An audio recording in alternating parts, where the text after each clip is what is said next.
I used an exploit to steal from my first job and was never caught.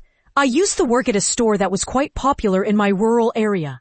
You could find this store everywhere, sometimes with 2 locations just a mile apart. In my town, there were 5 locations within a 2-mile range. I worked the register most nights, while the lead did whatever it was she did. One day during a sale, I accidentally hit the wrong button. Instead of applying the 25% discount, it took off 90%. The lead came over to help me fix the transaction, but I remembered the code, wrote it down, and tucked it into my jacket pocket. I forgot about it until a month later when I found that paper again. That night at work, I tried the code, and to my surprise, it still worked. After thinking about it for a while, I decided to go with a friend to another store and see if we could get an employee to use the code. We picked out a few items. And when we checked out, I mentioned I had a code. The cashier hesitated, but when I said I worked at the store closer to town, she typed it in without question. It worked. For the next week, I waited for someone to say something, but nothing happened. I thought for sure that cashier would mention it, but she didn't. A couple of weeks later, I returned and did the same thing, this time with more items. I felt a rush of excitement as I watched her accept the code again. I started to relax, thinking no one would ever find out. I began loading up my cart with food, clothes, and cleaning supplies. If I saw that same cashier, I would take advantage of it, because I knew she wouldn't say a word. My mother was the only one who seemed suspicious. For an entire year, I'm pretty sure we got $500 or $600 worth of free stuff. But eventually, the code stopped working. I guess they discovered the error and removed it. By then, I had already quit my job and was in the process of moving, so I wasn't worried about getting caught. At first, I felt guilty about it, but now that I'm older, I was just 18 or 19 back then, I don't feel bad at all. This company has been caught doing so many illegal things and not paying employees correctly that I've lost all sympathy. I won't even shop at their stores, even if there's one on every corner. I fell in love with my BIL, and I hate myself for it. My husband invited his brother to live with us almost a year ago after he lost his job and faced eviction. I wasn't thrilled about it. He was practically a stranger living 4 hours away. But he was family, and I couldn't say anything against it. When he arrived, it was awkward. My husband worked long shifts, leaving me home alone with someone I barely knew. But as time passed, we started chatting and spending time together. Our house isn't big, so we often found ourselves in each other's space while cooking or watching TV. About 6 months ago, he found freelance work, but he was still home all day. We developed a routine, cooking and eating together, going for walks. He insisted it was unsafe for me to walk alone, and I began to feel happier with him around. In a moment of panic, I suggested to my husband that it might be time for his brother to move out. I thought it would be better for our marriage, but my husband misunderstood. He thought I disliked his brother and refused to kick him out. He believed that spending more time with him would help me see how great he was. But that was the problem. I started to see how wonderful his brother truly was. I couldn't tell my husband that the real reason I wanted his brother out was because I was developing feelings for him. I love my husband and want our marriage to last, so I kept quiet and tried to distance myself. Yet it was hard. Every day, I felt myself falling for him more. I tried to limit our time together, but the guilt was consuming me. I told myself it was normal to have crushes, as long as I didn't act on them. But my BIL was getting flirtier, even after I asked him to stop. When I suggested he move out, he just laughed it off. I began to resent my husband for putting me in this situation, even though I knew it wasn't really his fault. Our intimate life suffered too. My husband said his brother could hear us, which made him uncomfortable. It's been nearly a year of feeling like I'm in a dead bedroom. I don't know what to do. I can't tell anyone in my life because I know how terrible it sounds when said out loud. I booked a therapy appointment, but the earliest I could get is in January. So here I am, confessing to strangers that I'm in love with my husband's younger brother and feeling like a horrible person who doesn't deserve love. I grabbed my laptop and some essentials and went to my dad's house. I'll tell my husband to meet me there tonight so we can talk. Thank you to those who offered real advice. It helped more than you know. Just gave my 30-day notice to my 70-year-old neighbor. For the past 5 years, my partner and I have lived in this apartment next to a lovely lady who is now 70. Ever since she broke her hip and wrist 2 years ago, we've been running errands for her. We send her mail, get her groceries, and help her up the steep stairs. We even pick up little things from the gas station across the street. Candy and snacks. Nothing major. It's never felt like a burden because we're in and out anyway. But recently, our 1-bedroom has become too cramped, and we found a 2-bedroom apartment that checks all our boxes. Today, we gave our landlord our 30-day notice and then went to tell our neighbor. As you can imagine, it was emotional. I cried, she cried, everyone cried, even the cats. I don't know how to process this. I was dreading the moment, and I really didn't want to do it. I barely managed to say 2 words before I started sobbing. She has been a part of our lives for so long, and I can't imagine what it will be like without her right next door. We made a plan to keep Tuesdays as our days, so we'll still go grocery shopping for her. I kind of lied and told her it was on my way home from work. But it's not. I just want to make sure she's okay. I feel so guilty about leaving, and I'm not sure why. I know I'm not responsible for her, but it feels like I have a responsibility to her. I just needed to share this. Thank you all for your kind words. I really appreciate it. We still have 30 days with her, and we're only about 20 minutes away, so we're right there if she needs anything. We even asked her if she wanted to move in with us, but she's been in that apartment for about 20 years and doesn't want to disturb her cats. She recently got shingles, and it feels like the timing is always wrong. But we need to move. There's no space here. I just feel bad. I don't think I'm doing anything particularly good. It feels more like a neighborly duty.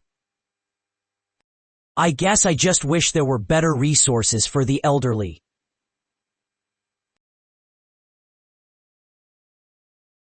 Ran into my cheating ex's parents this evening, and they told me they missed seeing me around. I dated Cindy for almost 3 years. We had our ups and downs, like any couple, but I thought things were good. Her family adored me. Her parents, whom I'll call Jim and Michelle, often told me how they thought I was really good for Cindy. 6 months ago, I caught her sneaking her new guy into my apartment when she thought I would be at work. We had separate places, and she had a spare key for emergencies. I had been using some time off that was about to expire, and I hadn't told her. Imagine my surprise when they barged in and found me on the couch. I made her give me my key back and kicked them out, blocking her afterward. I suspect they had some strange thrill about being in my space. Today, I went to a bar after work to indulge in some fries and a couple of beers. It was close enough to my apartment that I wouldn't need to drive if I wanted to unwind. As I sat at the bar, someone tapped my shoulder. I turned to find Jim and Michelle. It took me a moment to recognize them. They told me they had heard about this bar and wanted to check it out. They invited me to their table, and I figured, why not? We talked about work, and they asked how my mom was doing. I think we all knew the conversation would eventually turn to Cindy. And that's when her mom spilled the beans. Cindy is now in a relationship with the guy she cheated on me with. Jim and Michelle absolutely despise him. They described him as rude and crass, a poor dinner guest. He's overly affectionate and possessive of Cindy. At Christmas, he drunkenly hit on Cindy's aunt, making things uncomfortable. Cindy has even forbidden her parents from asking about me or why she left me for someone like him. Jim and Michelle expressed their disappointment in her and told me I was always such a help during family gatherings. They were even kind enough to cover my tab. I got home a few minutes ago, and I feel better than I have in a while. I suppose this is what winning a breakup feels like. And while I know it's a bit petty, I can't help but feel a sense of relief. Boyfriend didn't tell me about a traumatizing Christmas tradition. I'm typing this out in the car on my phone, so I apologize for the formatting. My boyfriend's parents experienced a devastating house fire on Christmas Day 22 years ago. It destroyed their home and took the life of their beloved cat, Periwinkle. He's mentioned this to me several times during our years together, and I understand that pain all too well. Having been a victim of a house fire myself when I was 8, last night while staying at his parents' house, I woke up around 2 a.m. to chaos. I heard yelling, alarms, and the dogs barking. My heart raced as I jumped out of bed, ripping my phone charger from the wall. I fumbled to put on my slippers but fell and hit my head on the dresser. I didn't even feel the pain. I just needed to get out. I heard my boyfriend's little sister screaming, "Fire! Fire!" My heart sank. As I stumbled down the dark hallway, I tried to control my sobs, feeling the dryness in my throat. The memories of my own house fire flooded back. Instinctively, I picked up my boyfriend's sister, who giggled for a moment as I carried her. In my panic, I knocked over a picture frame, shattering it as we rushed outside. Once outside, I set her down next to my boyfriend's dad, stepmom, and their 2 dogs.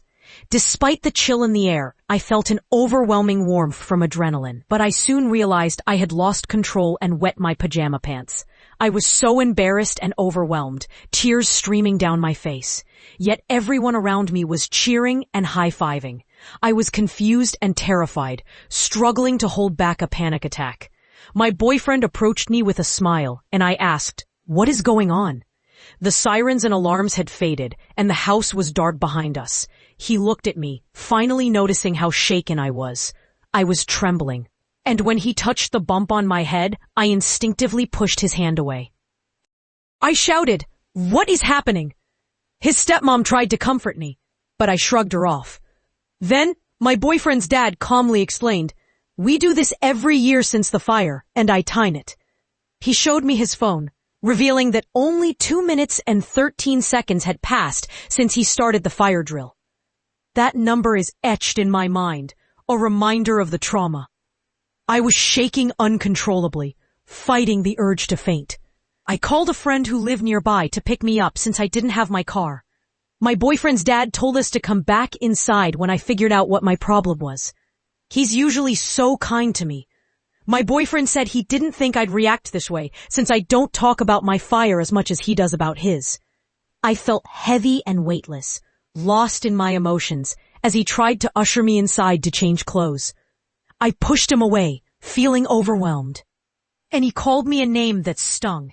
He went back inside, leaving me in the dark. Now I'm sitting on a beach towel in my friend's passenger seat, and my boyfriend has been texting me, but I muted him. How could he not tell me about this? Why wouldn't he share such an important part of his life with me? I haven't shared this with anyone in over 20 years. When I was young, around 13 or 14, I visited my uncle in New York City. His apartment was small, and to get to the bathroom, I had to walk through his bedroom. One night, he introduced me to his new girlfriend, and she ended up spending the night. Shortly after they went to bed, I found myself in a bit of a predicament. I really needed to go, but they had shut the bedroom door. I felt so insecure about waking them up or interrupting their moment. In a panic, I ended up using an empty grocery bag. Afterwards, I was at a loss for what to do with it. I thought about throwing it out the window, but my anxiety took over. What if someone saw it and traced it back to the apartment? So I made the regrettable decision to put the bag in my backpack and carry it out with me to find a public restroom. The next morning, as we rode the elevator down, I could smell the awful odor wafting from my backpack. My uncle and his girlfriend never mentioned it, but I knew they had to smell something. I hoped they thought it was just the city, but deep down, I felt they must have known it was me. Eventually, I found a restroom and disposed of the bag, but the smell lingered with me for the rest of the trip. Every time I see my uncle and his girlfriend, I relive the shame of that moment. I've never shared this with anyone, and it still bothers me to this day. I'm considering telling my uncle when he visits this Christmas. It's a secret I've carried for far too long. My husband had me blow him during my labor at the hospital and told me it was for me more than for him. As the birth of our second daughter approaches, I can't help but replay the memories of my firstborn's arrival. I was induced due to a serious condition, enduring days of discomfort with various procedures until my water finally broke. After a failed epidural and a second attempt, I was told a C-section would be necessary. The baby was in distress, and the situation felt incredibly traumatic. But what haunts me most is how, after days of not eating and enduring painful contractions, my husband coerced me into something I now deeply regret. I was in so much pain, and he said it would help distract me. He acted as if it was a gift to me, praising me for it. I thought I was being a good wife, but now it feels so wrong. I feel sick about it, and I can't shake this unsettling feeling. Last month, I served him divorce papers, seeking full custody of our children. He only gets supervised visits due to his struggles with alcohol. I'm also pursuing exclusive possession of our home and a restraining order. I never expected my story to resonate with so many. I'm grateful for the support and the eye-opening comments I've received. It's comforting to know I'm not alone in this. Thank you to everyone who has reached out with kindness. It has truly validated my feelings. I cheated on my husband, and I do not regret it at all. I got married at 20 to an amazing man. At the time, I thought he was perfect. No red flags whatsoever. A month after our wedding, he went on his first military deployment. While he was away, we talked about starting a family as soon as he returned. So when he came back, all got pregnant quickly. But when he returned, he was a completely different person. My first sign of this change came when I shared the news of my pregnancy. I expected joy, but instead, he pretended to hug me and then slam me down. He even called my dad to tell him what he had done. I endured this for 2 more years. My breaking point came when he choked me until I lost consciousness while I was breastfeeding our daughter. All because I said good morning while he was playing a game. When I came to, I called the police and my parents to pick me up. I stayed away for 3 years, but returned after my dad passed away, thinking he had changed. I was wrong. He quickly reverted to his old ways, and I attempted to leave multiple times without success. He was a narcissist, and I had undiagnosed BPD. I realized I needed someone new to help me break free, so I started dating my high school sweetheart. We fell in love again, and he helped me leave my abusive ex-husband. Then, my high school sweetheart died suddenly. It felt like either karma or a cruel twist of fate. But by then, I had already left my ex, and that decision saved my life. I had faced multiple brushes with death, the last being when my ex choked me in front of our 2 children, threatening them with foster care if he killed me. So yes, cheating is wrong in general, but I did it, and I don't regret it. It's the reason I'm alive. My ex did catch me cheating, and he cried. I felt no remorse. I wanted to laugh. But I held it in, because I feared for my life. Ex-husband actually admitted he did something wrong. I am shocked. Yesterday, my oldest son had dental surgery that required sedation. My ex-husband wanted to be there for him, so he drove my car. He bought me this nice used car back in 2018 when we were still together. But it has always had a problem with the windshield, making it difficult for me to see when driving at night. When I first brought this up to him, he reacted with anger, calling me names and refusing to believe that I needed a replacement. I've always avoided night driving because of it, even rearranging my entire day to stay off the roads after dark. Yet, on the way home from the dentist, he suddenly said, "You are right. Your windshield needs to be replaced." I was taken aback. He even apologized. I reminded him that when I voice concerns, it's usually for a reason. I'm not one to complain without cause. Recently, he's been nicer. I suspect he wants to reconcile, but that's not happening. His newfound kindness, likely due to his health issues, feels too late for me. I'm still figuring out how to interact with him now that we're co-parenting more peacefully. I first mentioned the windshield problem when we were married, and he exploded at me then. He was the one who handled car issues, but nothing ever got fixed because he wouldn't believe me. I understand some people have the means to fix things quickly, but that's not the point. This isn't just about the car. It's about being dismissed and called a liar when I was telling the truth. It's one of many reasons we're no longer together. He only realized I was right because he offered to drive, knowing I avoid night driving. I'm just tired of repeating myself. I have a daughter who is 10 years old, and I've been lying about my age to everyone, except for 2 people to avoid uncomfortable reactions. My daughter was born when I was just a young teen. For years, I stayed silent about the abuse I endured until I finally spoke up at 16. When I told my parents, their response was dismissive. They urged me to let it go, fearing I would only face mockery. But a few months later, I found the courage to report it. Despite their disapproval, the truth came out when a court ordered a DNA test when I was 17. I was confirmed as the father, and my daughter's mother faced severe consequences, losing custody. She had limited supervised visits, and eventually, the police dropped the case, which felt cruel. After that, I started receiving messages from her, expressing her struggles and blaming me for everything. She wanted to meet in public to show we were on good terms. My parents encouraged the meetings, but things took a turn when she tried to get closer to me. This time, I stood my ground. Visitation continued for a while, but when I turned 18, she tragically took her own life. In her note, she blamed me along with others.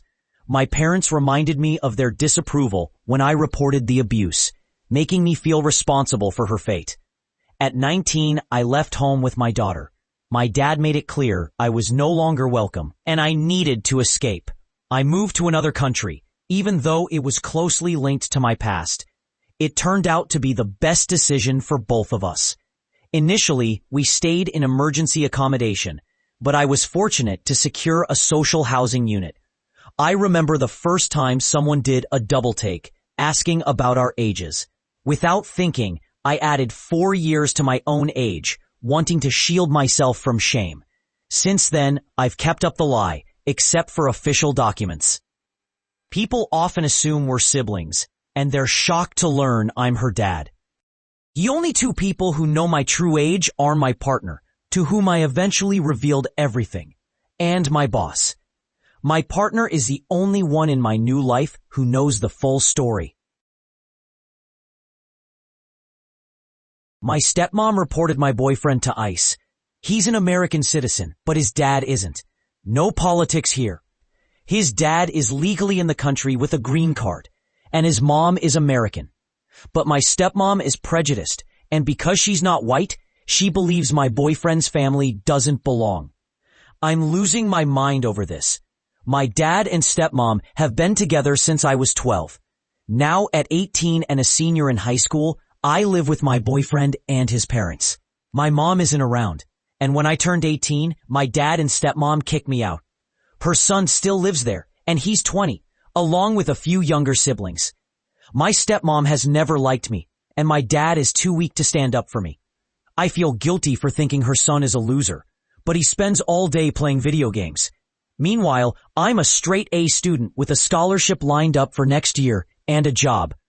I broke down and told my boyfriend what happened. He reassured me that everything would be okay, but I'm devastated. I feel like I brought this on them, and they've only ever taken care of me. I worry that this will drive a wedge between us, and that they might decide I'm not worth the trouble. I want to call social services on my stepmom. I want her to face consequences for her actions. My boyfriend and his family have all their paperwork in order, but they shouldn't have to live in fear because of me. I've tried reaching out to my dad for my birth certificate and social security card, but he won't respond. It feels like my stepmom celebrated when they kicked me out, posting countless family photos over the holidays without me. It's like I never mattered. I paralyzed a girl in a car accident 23 years ago. She later took her own life. I've moved on, but I still cannot forgive myself. In 2002, I was driving with friends late at night when I hit a woman who had drunkenly wandered into the street. The moments leading up to the accident and its aftermath are nearly a blur. I don't remember seeing her, the impact, or even getting out of my car. But I vividly recall coming upon her lying in the street, face down and screaming. Her friends surrounded her, while my friends rushed out of the car, but the world felt eerily silent except for her cries. I walked to where she could see me, and one of her friends must have said something like, "He was driving," Her wailing turned into frantic words directed at me. "You paralyzed me. My life is ruined. I can't move anything." Her voice was muffled against the pavement. EMTs arrived and took her away in an ambulance. The police arrested me, suspecting I was drunk driving, but I was ultimately released and cleared of any wrongdoing. To make matters worse, I was harassed by her family and friends for over a year because they believed I had been intoxicated. I sought therapy and worked on forgiving myself, managing to find some semblance of peace for a few years. I even tried to reach out to her family to apologize and check on her condition, only to learn she had taken her own life just shy of 2 years after the accident. At that moment, all the progress I had made unraveled. I was right back on that sidewalk, hearing her screams and knowing that I had, in a way, taken her life. Since then, I've carried that pain and guilt with me everywhere. I live a normal life, got married, had kids, go to work, walk the dogs. But in my quiet moments, her words echo in my mind, gnawing at me. My family knows what happened. My wife knows, and a few remaining friends from those days are aware too. But I never talk about it because the guilt is too heavy. Just typing this out is probably the most I've shared about the accident in 20 years. I can't shake the thought that anyone who knows my secret sees me as a murderer.